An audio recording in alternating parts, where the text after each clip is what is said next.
गरीब की जादुई थाली। आह, हाय मेरी कमर। अरे आजकल तो मेरी कमर भी जवाब दे दिया है।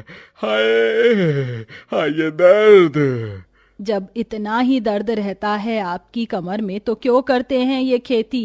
अब तो छोड़ दीजिए। अरे देवकी, अगर खेती छोड़ दूंगा तो घर कैसे चलेगा? अभी तो अर्जुन की पढ़ाई भी पूरी नहीं हुई है, उसकी पढ़ाई का खर्चा भी तो उठाना है। बाबा, आप लोग देखना, एक दिन मैं पढ़ लिख कर एक बहुत बड़ा ऑफिसर बनूंगा, फिर आप दोनों को ऐसे खेती नहीं करनी पड़ेगी।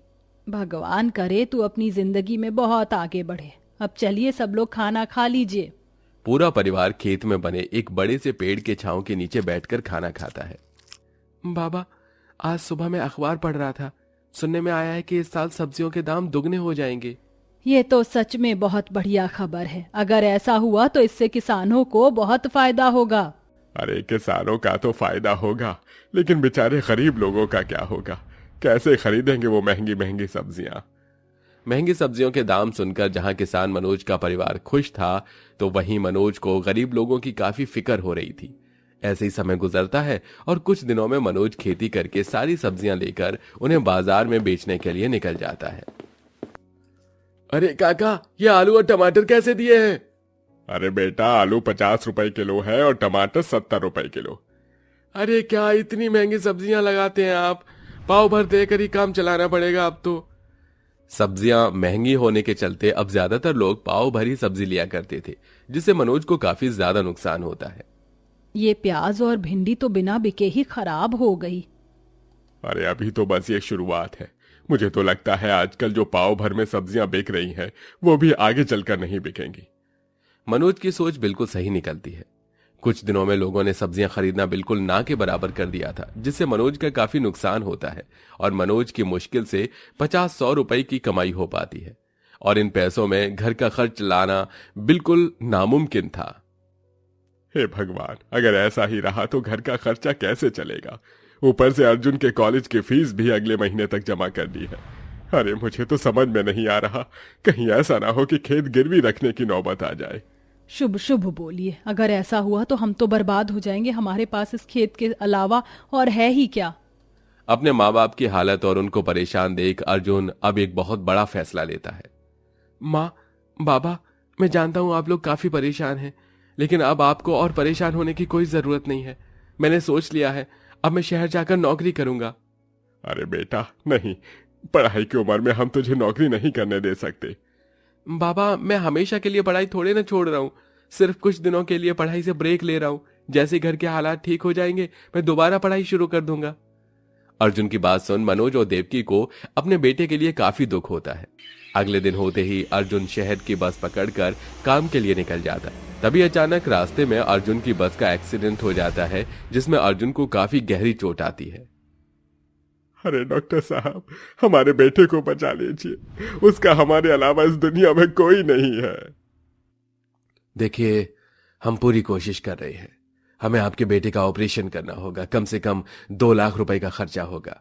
अब जल्दी से पैसे काउंटर पर जमा कर दीजिए, हम यहां ऑपरेशन की तैयारी करते हैं। 2 लाख जितनी बड़ी रकम सुन मनोज और देवकी काफी ज्यादा परेशान हो जाते हैं। दोनों को समझ में नहीं आ रहा होता कि वो कहां से इतनी बड़ी रकम का इंतजाम करेंगे। तभी अपने बेटे को बचाने के लिए मनोज न चाहते हुए भी अपना खेत एक सेठ को बेच देता है और 2 लाख रुपए लेकर अपने बेटे का इलाज करवाता है। कुछ दिनों में अर्जुन ठीक होकर घर आ जाता है, लेकिन अब पूरे परिवार की हालत पहले से भी ज्यादा खराब हो जाती है। घर में खाने के लिए कुछ भी नहीं था, इसलिए मैंने ये लाल चाय बना दी। अरे कोई बात नहीं देवकी, मुझे यकीन है एक दिन सब कुछ ठीक हो जाएगा। मनोज कई जगहों पर काम ढूंढने की कोशिश करता है, लेकिन उसे कहीं पर भी कोई काम नहीं मिलता। एक रोज मनोज नौकरी न मिलने की वजह से निराश होकर घर लौट रहा होता है कि तभी उसे जंगल के पास एक खेत दिखाई देता है। अरे कितने सालों से इस खेत को देख रहा हूँ। ये लावारिस खेत है, इसका कोई भी मालिक नहीं। अगर मैं इस पर खेती करके सब्जियां उगाऊंगा तो अपने घर के हालातों को ठीक कर सकता हूँ। मनोज घर जाकर खेती करने का सामान लेता है और उस खेत पर जाकर कुल्हाड़ी से खेत जोतने लगता है, लेकिन खेत की जमीन काफी ज्यादा सख्त होती है, जिसके चलते मनोज को खेत जोतने में काफी ज्यादा परेशानी होती है। हे भगवान, अब तुम ही अपना कोई चमत्कार दिखाओ। 2 दिन हो गए लेकिन आधा भी खेत ठीक से जुत नहीं पाया है। मनोज परेशान होकर बार बार भगवान का नाम लेकर खेत जोतने लगता है। तभी अचानक मनोज खेत में एक जगह कुल्हाड़ी मारता है और उसे टन से आवाज आती है। अरे ये आवाज कैसी है, जैसे मानो नीचे कोई बर्तन हो।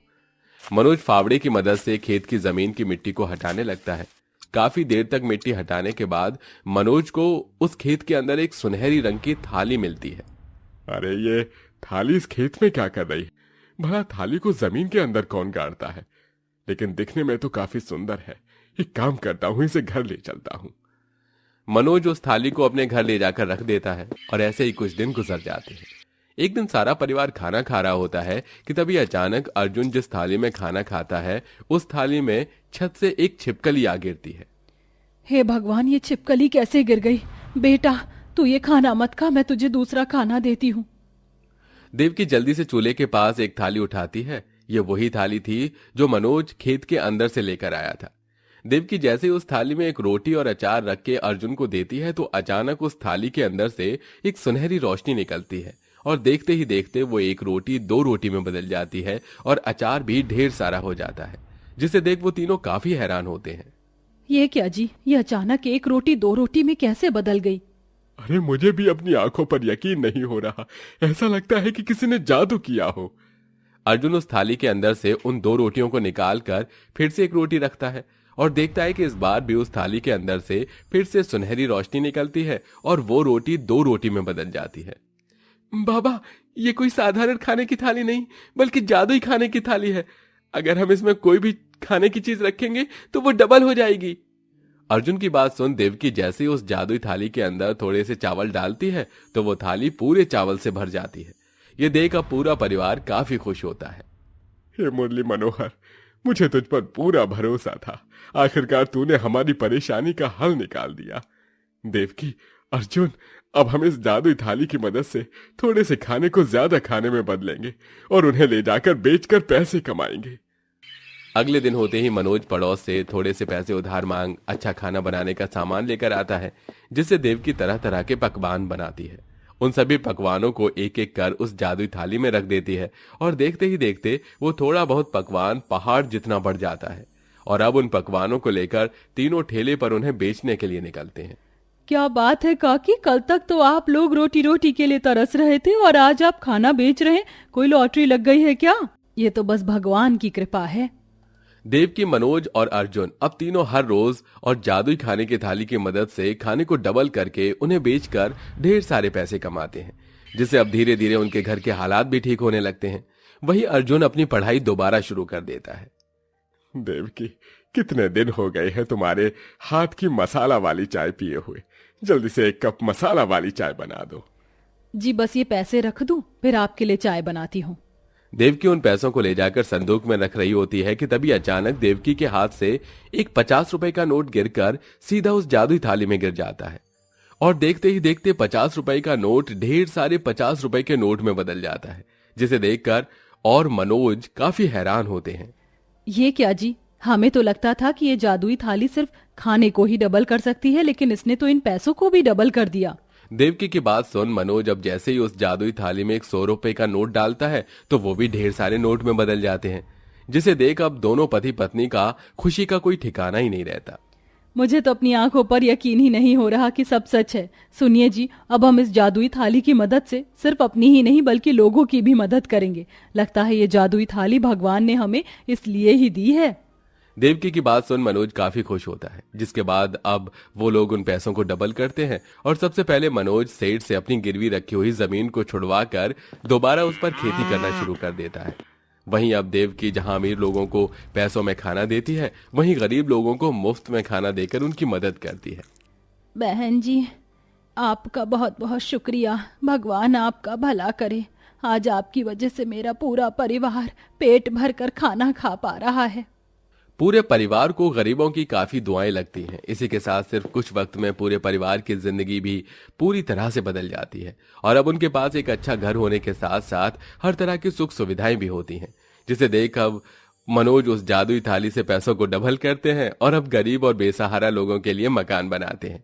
वहीं हर दिन वो लोग भंडारा भी करवाते हैं। इसी के साथ लोगों की मदद करते हुए पूरा परिवार हंसी खुशी जिंदगी जीता है।